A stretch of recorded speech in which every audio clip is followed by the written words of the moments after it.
Welcome to another episode of Dad Up, everyone. Thank you guys very much for joining me. This is a special episode because I have two gentlemen that have joined me on the call, and they are dads, but there's a purpose behind this call. They are behind a movie that is currently out in theaters right now, and I want them to talk about it, but I have Rickey Hill and Jeff Celentano. Celentano. I'm just kidding. Celentano. These guys have joined me. Jeff is the director of the movie. Rickey is obviously what the movie is about his life. And so thank you guys very much for joining me today. I appreciate it. Thank you for having us. Thank you. Let's dive right in. I want to start with Jeff because I want to talk about, kind of how you got into the movie business or the movie industry as a writer and director. And then we're going to jump over to Rickey and talk about his life and the story behind the movie. So, Sure. Yeah, tell me a little bit about you, Jeff. I came to California when I was about 19, had no direction of what I wanted to do. I met a big manager. Turned out he's a really big manager at the time, through my cousin, who was a recording producer for music. And I was kind of always like a cut up or a crack up, when I was younger. And so this manager said, "You're really funny, and you have a great look, and you have a lot going for you. You should try acting." And I said, "Acting? I've never thought about it in my life." So anyway, to make a long story short, I ended up taking some classes at Paramount. The next thing I know, I'm loving it. I met an agent who sent me out on stuff, had no idea what I was doing. Got a wake-up call in about 10 minutes and realized I have to go back to New York and study acting. So I did that and took my career really seriously. And I came back to California, started working, and did a bunch of movies, and went all over the world on location. I used to make jokes to directors when they'd audition me. I'd say, "Is this movie shoot in LA?" And they go, "Yeah." And I go, "Well, you won't be hiring me." Because they said, "Why?" I said, "Because every movie I get is, somewhere in some godforsaken country. And so that's where I'll end up." But I did a Magnum episode. I was on Dynasty for a while. Trapper John MD was my first job. And then I continued to work and do movies, smaller budget movies. And one day I decided I got tired of not having any control. So I was going to make my own short.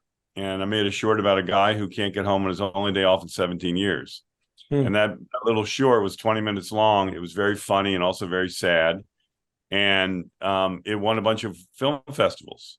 And I met a gentleman who said to me, you need a production company. I'm going to fund you." So he built a company for me. I signed with a big agency, and the rest, as they say, is history. Wow. I made my first feature, and it got a lot of attention. It was on back in the day when you had behind the scenes on HBO, Entertainment Tonight, E-Television. I was on all those shows with the movie. It was called Under the Hula Moon with Stephen Baldwin, Emily Lloyd, and Chris Penn. And Jim Hodge was the guy who found me and gave me a career. So I stayed pretty loyal to him, and unfortunately too loyal at times, because I turned down a lot of big movies when I was young.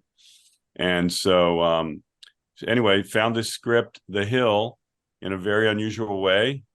My brother met Rickey in a hotel lobby, overhearing a conversation on his cell phone, and put him on the phone with me. I read the script overnight and fell in love with it. It got inside my heart and never left. And it took me 17 years to this day. It's 20 years to get this movie on the big screen. Are you serious? I am dead serious. Yeah. Wow. Oh my goodness. Rickey, did you write the script? No. Oh no.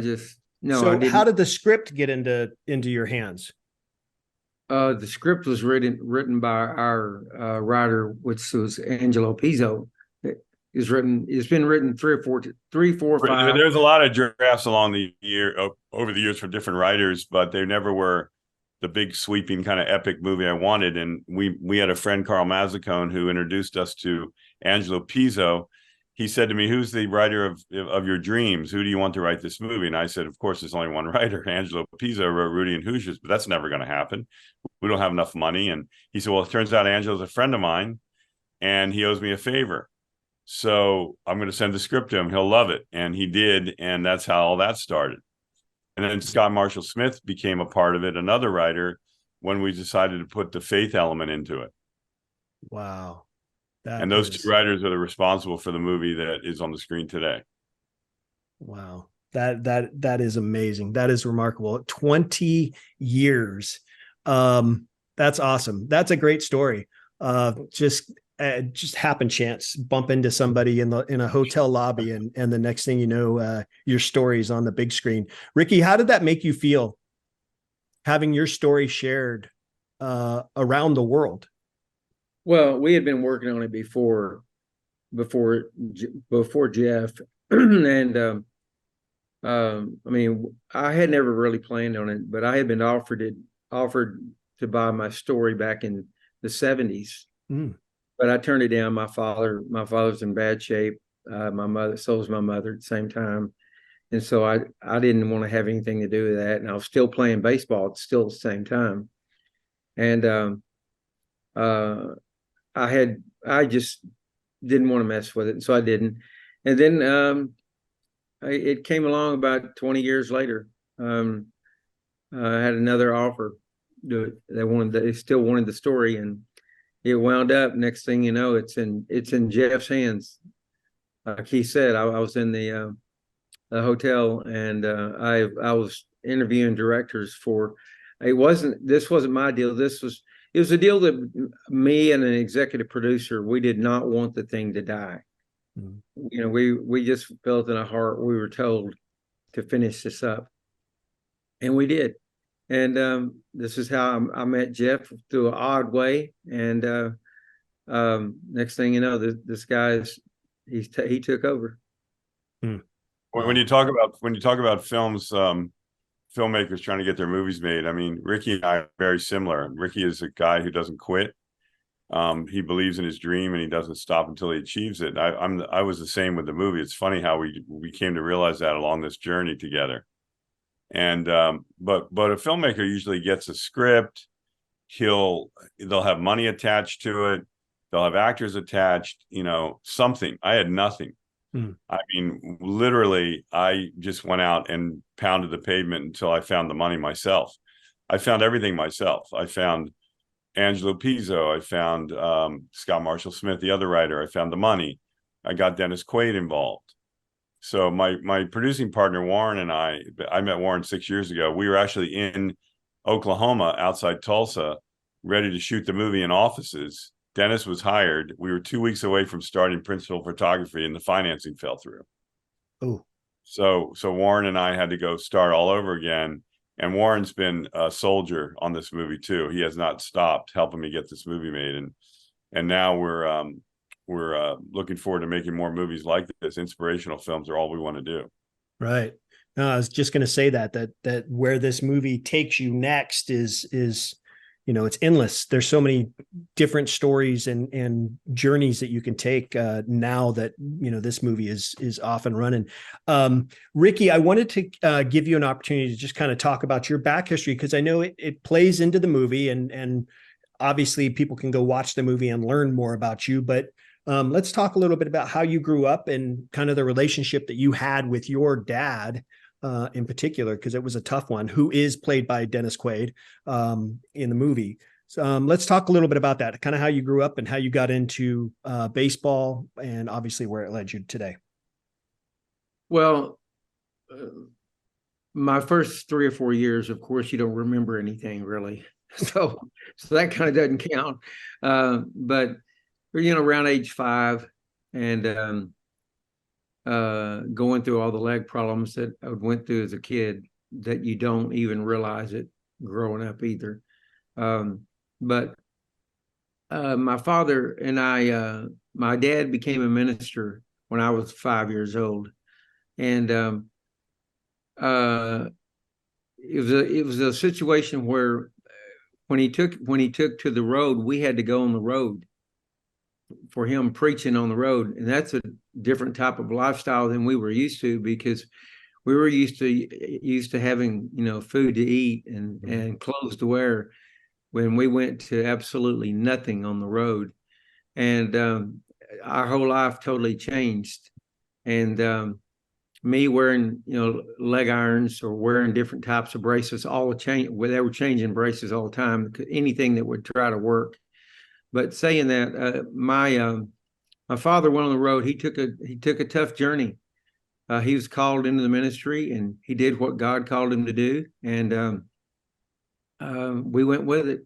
And as we went on the road traveling, we landed at church, and we stopped in church in Boyd, Texas, and we were there for a little while anyway, until we got kicked out. But saying that, we were just we didn't have any money, didn't have anything. Sometimes there was no shoes to even wear, or things like that. But I picked up rocks and hit rocks all the time, because right in our backyard was a big old train track, and we could just hit rocks all day long.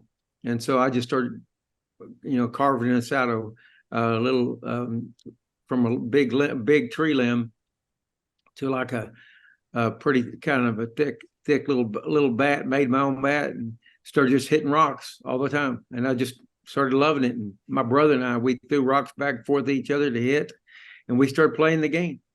Mm-hmm. And that's what originally got us in the game. Play baseball. Wow. And that obviously is amazing in itself, because, having two boys, I have two boys myself, and, I coach them in baseball all the way up through high school, and their journey of learning the sport and developing the skills to get better required a tremendous amount of training, personal trainers, practices, all those things. And here you are, you and your brother just kind of sitting out in a field, hitting rocks up with a stick to learn how to play. And eventually that led you into, playing high school ball, and obviously not at the wishes of your dad. That was, can you tell me about that relationship? Because he didn't want you furthering the injury or furthering damaging your body by playing. Well, at the time, he didn't at all. When you're running around, who in the world goes around hitting rocks or hitting whatever, and you're wearing braces? You just don't do that. And he didn't want me to hurt myself, or people laugh or mock at you and things of that sort. But he was really a great father. Everything he did was the right direction, really mainly the right call. But I had this love, and it was called baseball. And it really wasn't even baseball yet, because I was still hitting with the rocks. And so next thing you know, when I took the braces off, which it shows in the movie, it became real. Then life became real for me at baseball. That's awesome. Thank you for sharing that. I mean, it's remarkable. I mean, it is a story that is touching. It's tough. It takes you down that road, and that's what the movie does. It takes you down like you're living the life through Rickey, which is remarkable in the way that Jeff and his crew have put that together. Jeff, I wanted to ask you, how did Dennis Quaid come into the mix? How did you guys get him to play the role of dad and pastor? Yeah, well, we just got lucky. Dennis, we always wanted Dennis. Dennis was our first choice. My cast director said, Jeff, I just want to let you know, like, I've been doing this a long time. He's a very big casting director. He did the movie Green Book. He did all the Farley Brothers movies, and he was experienced. And he said, you're never going to get your first guy. Just know that. And I said, I always get my first guy. And so Dennis, he knew Dennis's manager and agent, sent the script to them. They loved the script. They sent it off to Dennis in London. Dennis read the script. He loved it. He said he wanted to meet me on the phone, and we talked for 2 hours. First thing he said to me was, I don't believe this story is true. How in the heck have I not heard about this guy? I said, Dennis, there's so many stories, as well as I do, that you've never heard before, and they have to be told. He said, but I mean, this kid did the impossible. Like, at the end of the movie, that miracle that he did, like, how did he do that against like major league pitchers? And I said he just had a will of not giving up, and then a spirit came into his body that he knows exactly who that was. And that last moment in the movie you see was not Rickey. He said he was driven by a force that he didn't even at the time know what was happening. He could not believe he had the strength to go on when he had that accident that you see in the film right before the end, when that tragedy that happened to him right before the last pitch. Mm-hmm. He could not believe that he got up and had this emotional situation happen to him, and he just did the impossible. And so Dennis was just hooked. And I just want you to know, 6 years ago when I had Dennis on and the movie fell apart, we had offered him a pay or play deal. And that means that when you hire an actor, if the movie never gets made, they still get paid. So we owed him a lot of money. And I was very worried. And he called me up at 11 o'clock at night. And I said, oh my God, there's Dennis. And I answered the phone. And I said, hi, Dennis. And he said, I heard what happened. Don't worry about it. I love this movie. It's one of the best scripts I've read in 20 years. I'm on for life. When you get the money, let my agent know and work out the schedule based on my schedule, and I'm in. And that is how I got the movie finally made, because without Dennis, we would have never had a film. Wow. That's awesome. So he loved the script, but you still had to sell it because he's questioning things on the phone. I told him I had all the documentation and all the proof. And there's a book even written by Red Murph, the scout that discovered Rickey, who's in the film. It's played by Scott Glenn. And he wrote that Rickey was one of the best hitters he ever worked with in that camp. There's even a video online of Red, his last few days of life with Rickey in the hospital. And he said that in his interview. Plus, I have all the stats. I mean, a lot of baseball guys we've interviewed with have Rickey's stats and stuff. And they're like, did you really do all these things? I can't believe it. I couldn't believe it. And then I went and looked up your stats, and I was like, wow, you really. And Rickey has stories that I've never even heard over the 20 years that come out on these interviews that I'm like, why didn't you tell me that? Like I'll give you an example. I came up with the movie The Hill because of Rickey's name and the hill that he has to climb. I thought it was a great metaphor. And suddenly, what I found out was Rickey had jumped the wall and in full tears, emotion, walked up to Red Murph on the field and said, I'm the best hitter you're ever going to see, and you're not going to give me a chance just because of my physical condition. I can hit better than anybody in this camp. And in the movie, we don't have him climb a wall, but in the real life story, he climbs a wall. And Red Murph turns around to him and says, do you know where you're standing, son? And I just heard this story the other day. And Rickey said, no, sir. He said, you are standing on the hill.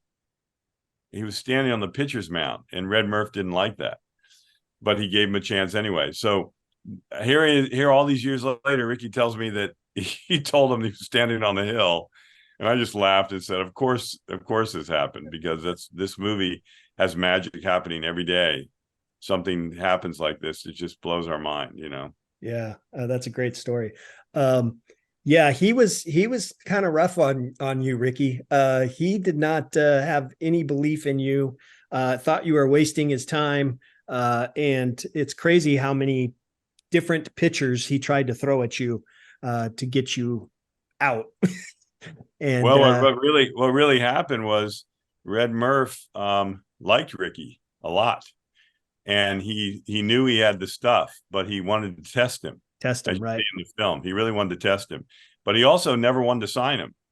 There was times Rickey told me that Red Murph had told other people, because Red told him this, I can't sign this kid. This was all just because he had spirit. I wanted to give him a chance. I really liked him. And I wanted to test him, but I never thought he could go the distance. Now, what do I do? Wow. No, that's awesome.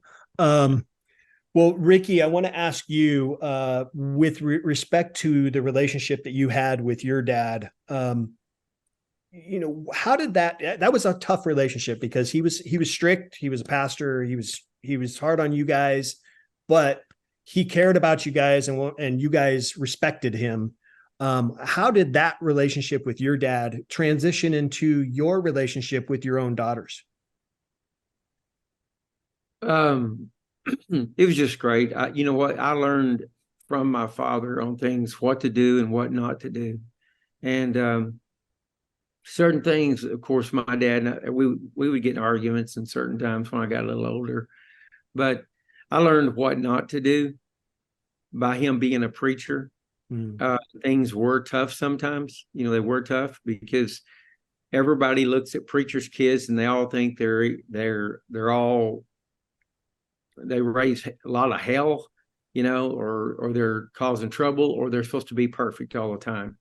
And it mainly my father taught me right full time, and he was right full time all the time. He was right, and a lot of times I didn't think so, of course, but I learned what to do and what not to do. That's what I learned, and so it helped me a lot to be a pretty good father, to know, not on discipline. Be careful on how I discipline my kids, and today we have a great relationship. Oh, that's great. Yeah, I talk about that on my show when I interview other dads and stuff. It's like we aren't given a script to be a dad, right, Jeff? We're not given a script. No. So we have to kind of go off of the experience of others or how we were raised. And we take those lessons, whether good or bad, and work into our own script on being a parent. And my training in that one, Brian, was amazing. I taught kids acting for 20 years. So I learned more about kids teaching them than their parents knew about them. And that changed my life. I mean, I know how to deal with kids all ages because I've taught, that's how I directed those little kids in the movie. When they were crying in the film, like Mason that plays the older brother, the younger version, that scene he's got where he's very emotional, I had to pull that out of him literally. Oh, wow. Like he did not come with that. He couldn't even do it on set. And I just said to everybody, stop, everyone stop. And I grabbed him by the shoulder and I pulled him in a room and shut the door. And I just went like in his heart and said, let's go. And after that, he was high. He was like, oh my God, I love this. I want to work with you on everything, And so a couple crew members walked by and were all upset because they said, I saw the director in there yelling at this actor and talking to him in a very harsh manner. It upset me. And I was like, well, get another job on another set. This is how I work. And ask him how he feels because he's loving it, Right. So like you said, being a dad, it's you don't get any rule book, but I learned about kids by not being their dad, by just being their friend and letting them feel like they could talk to me, because a lot of kids feel like they can't talk to their parents. Their parents have huge expectations and they want to live up to that. And that's what most kids, honestly, that's the hurdle most kids and their fathers and mothers have, is the kids never tell their parents really how they feel. I've asked so many kids, did you ever tell your parents you feel this way? And they say, no. Why? I can't talk to my parents. They expect me to be perfect. And every time I talk to them, they don't want to hear it. So I would tell the parents, do you know your kid? Yeah. Well, you better talk to them because I've heard some things that you would be surprised about. And they're like, really? I said, look, I'm not a psychologist. I'm just an acting coach, but they confide in me. So I learned a lot about kids through that. Yeah, you're absolutely right.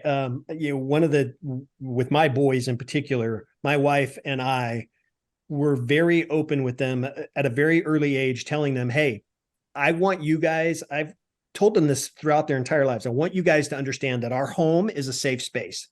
This is a space where you can come and talk to us when you're struggling with something. And even if you've done something wrong, my door is open. And I use the analogy of team because they were always into sports. So I said, I'm on your team. I'm on your team and we're going to work through it. However we need to work through it. Now that I may be disappointed, maybe something that you did or didn't do, I may be disappointed, but that doesn't mean I love you any less. And I'm going to help you through it. So my home is a safe space. That's awesome, Brian. That's a really great thing to teach them. That's what they need. Right. Exactly. And you're absolutely right. A lot of kids are afraid to talk to their parents because it's not safe. They don't know how they're going to react. And the parents think they know that they can talk to them. Like just what you just said to me, I've talked to parents say the exact thing. Mm-hmm. I tell them my house is a safe space. They can talk to me. I don't understand, Jeff, why they would tell you something. I said, because there's something happening at home that you're not seeing. And trust me, your kid sat up on stage today and I had him do a personal monologue about something he's never told anybody.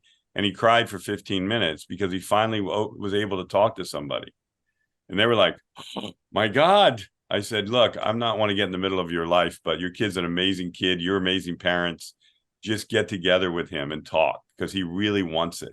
And so they were like amazed. Oh, that's cool. How about you, Rickey, when it came to raising your daughters, did you have that approach with them? Was it hard connecting with them, or were they pretty open with you? Oh, it's just very easy. I mean, it was one of the easiest things ever. Of course, they might have hit some things I don't know about. I'm sure there is, but as far as my kids were concerned, it was very easy. These three girls, they loved their dad and would do anything for their father, but it was just very easy for me. All I had to do is just look at them.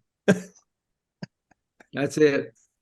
All I had to do was look at them, and they knew what to do, right or wrong. They knew what to do. They knew they didn't want the fear of their father. It's like the fear. The Bible talks about Jesus Christ, the fear of God. Mm. Okay, well, they had the fear of their father, me as well. So, not that I would hurt them, because I wouldn't. I didn't. No, it's a healthy fear. It's a healthy fear. That's right. I never even had to. Yeah. Isn't that beautiful? Just beautiful. That's awesome. So, Brian, circling back on our film about family, like this is a family movie. That's one thing I want people to know. Like, you can take any age kid to this movie. Obviously, you know, 1-year-old could go, but he might be a little uncomfortable sitting through the entire story. But everybody else there's nothing in here negative, no negative words, no negative situations, but a lot of tension and a lot of obstacles, you know, but and a lot of just a lot of really good family values in the movie that people can go watch, you know. That's I want to ask you about that specifically. Go ahead, Rickey. Sorry. I wanted to say something about what he just said. This just happened to me yesterday. My executive producer walked into the bank, and the teller behind the bank, they got to talking for a second, and she said that her one of their family friends, that she saw the hill on his check, and she said, what is that? And he said, that's the movie The Hill. She goes, oh my God, I just saw it. Go ahead, Ray. Yeah. Anyway, what happened was the father and son hadn't talked in 21 years in that area. And it's interesting, they both went to see the movie. And that movie brought them back together. Oh, wow. And if anything, that will tell you anything, just that one story alone just tears my heart out. Yeah, Brian, that story is amazing. I sent it to everybody in the PR group because I said, look what this movie's doing to people. We have to get the word out more. We have a very minimal amount of money for our press junket, you know, our PR. Other movies have, you know, Blue Beetle, for instance, has $50 million probably in P&A, you know, prints and ads, press. Mm-hmm. We have such little money that we're doing all these podcasts ourselves, Rickey and I. We're doing everything we possibly can. Corby's been killing himself to get us on shows because we don't have the money behind us to push. And then we don't have any actors either because they're all on strike. And the Screen Actors Guild will not allow them to even do press on their own movies, which is unbelievable. So we're doing well. The movies, people love it. 97% on Rotten Tomatoes audience, you know, score, and 97% on Fandango and Google. So the movie's almost 100% audience loves it. But we can't get the word out enough to keep it going as long as we want, I think, because people aren't hearing about it as much as they would if we had a lot more money. But a lot of people know about it. I mean, people tell me they're in restaurants hearing people talk about it. They're in a gym hearing people talk about it in Nashville the other day. So the word's getting out, but we got to get the word out. Go to the theater, see this film. Let's keep it in the theater. Have you utilized obviously the backing of Dennis Quaid? Have you utilized him to for interviews and stuff like that? No, he's on strike. Oh, that's right. So he's not doing anything now. Nobody is doing it. Wow. No, Okay. nobody is doing interviews because they're all on strike right now. Wow. How has that impacted you? Well, it's been rough. Usually Dennis does like 80 interviews on national television. The writer's strike has caused all the talk shows not to be able to be shot. So he can't go. We had him set up on Jimmy Kimmel, all the nighttime talk shows, daytime talk shows, Good Morning America. He was going to be on all those shows talking about our film, but none of those have happened. None. So it's impacted us a lot. We decided to go forward, even though we knew the strike was coming, because we had set up the whole movie for theatrical and we couldn't really pull it. It would be kind of hard. So we decided to embrace it. So Ricky and I have done over probably 120 interviews in the past month. We're pushing it. We've done a lot. The movie's actually doing well. It's still in the theater. It's going to be there through this weekend, the next week, and hopefully the next week after that. But it's been a journey. It's been rough. Yeah, I can imagine. Are you guys on social media at all? Do you have social media accounts? We have all that. Mine's director Jeff Celentano, and Ricky's is RG Hill. But we have had so much press on this. We've been to Joel Osteen's church and screened it there. I've screened it in New York for the Catholic Diocese. We've screened it for people all over the country. We had an 1,100 person premiere in Augusta. We had screenings in Atlanta. We've had Ricky throw the first pitch out at the Rangers game about a week and a half ago. We've had our trailer playing at the Jumbotrons at the Rangers game, the Astros game, the Cardinals game in Philly, the Atlanta Braves game in Atlanta. We've had all of that stuff. So we've managed to eke past the turning point of a movie not doing well. We're past that point, but we just need more.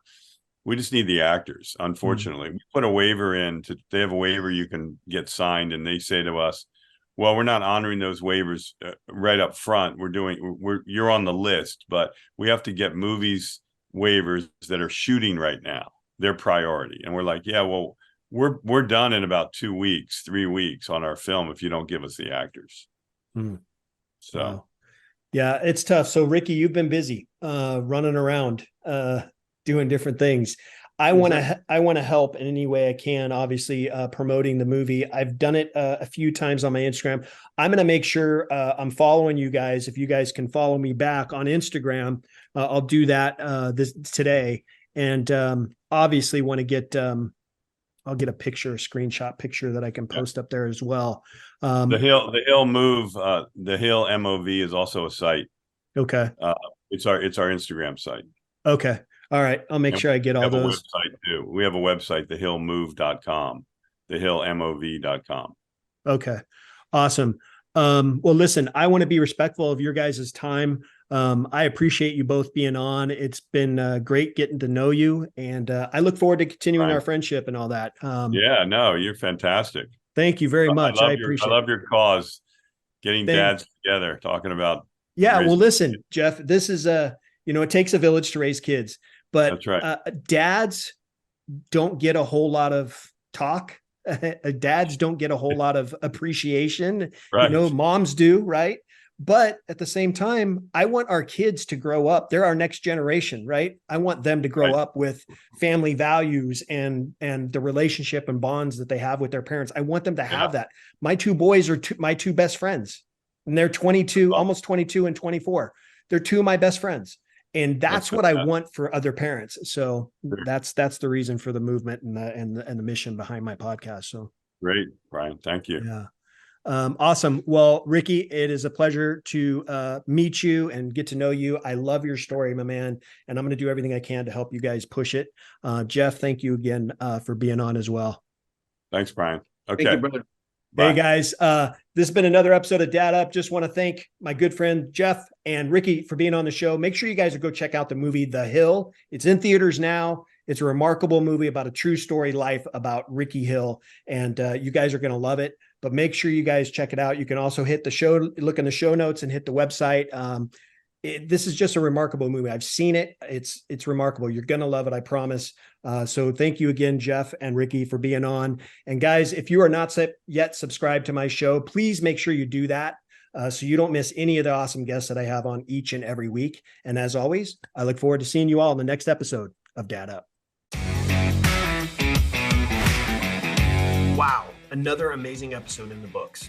So much was shared, and I'm truly grateful my guest was able to pour into you to help you elevate your dad game and really dad up. Make sure you bang that subscribe button so you don't miss a single episode. And while you're here, please don't forget to leave me a rating and a review. I always appreciate the feedback. And one last thing, don't forget, your role as a dad is one of the most important roles you have.